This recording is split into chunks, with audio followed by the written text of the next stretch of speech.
Hajiya Sabo, kin ji abin da ya faru Alhaji Ibrahim wai dan ya ƙara mata.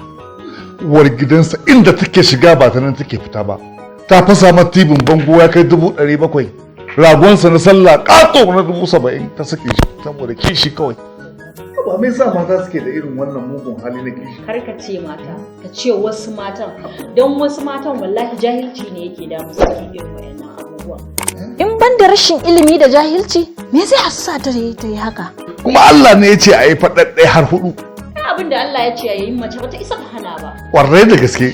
Shi yasa har kullun Alhaji nake ce maka kai da can mata.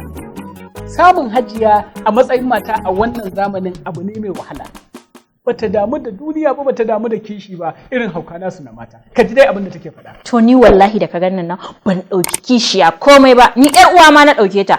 Inda yanzu a ce ni da kishiya ne a gidan nan, ai kaga zaka ta dinga taimaka min wasu abubuwan. Kaga wannan duk rashin fahimta ne da rashin imani da tawakkali. Idan mutum yana da tawakkali wallahi komai zai zo masa da sauki. Yawwa an zo daidai gurin. Alhaji da wannan magana da take faɗa ya kamata ka sanar da ita abin da ka daɗe kana ɓoye mata Alhaji. Na ɓoye mai mudi. Na matan ka biyu mana, ɗaya da take layin zana, ɗaya da take gangaren ramin kura, da baka sanar da ita ba. Da faɗa mata kai kana su da hankalinta bai ba, ita bata damu da kishi ba to. Alhaji, abin da Mudi yake faɗa gaskiya ne? Wallahi tallahi Mudi ƙarya yake mun. Mudi ya rike abin nan. Sabuwa. Kaga abin da ka jawo mun kana so kashe mata ko? Kaga yanzu zai da ka jawo mun ko? Sabuwa. Sannu zauna. Sannu Sabuwa. Alhaji, yanzu zaka iya cin amana ta? Ashe kana da wani matan ban sani ba Alhaji. Ke kadai ce a waje na wallahi Mudi sharri yake mun gashi nan.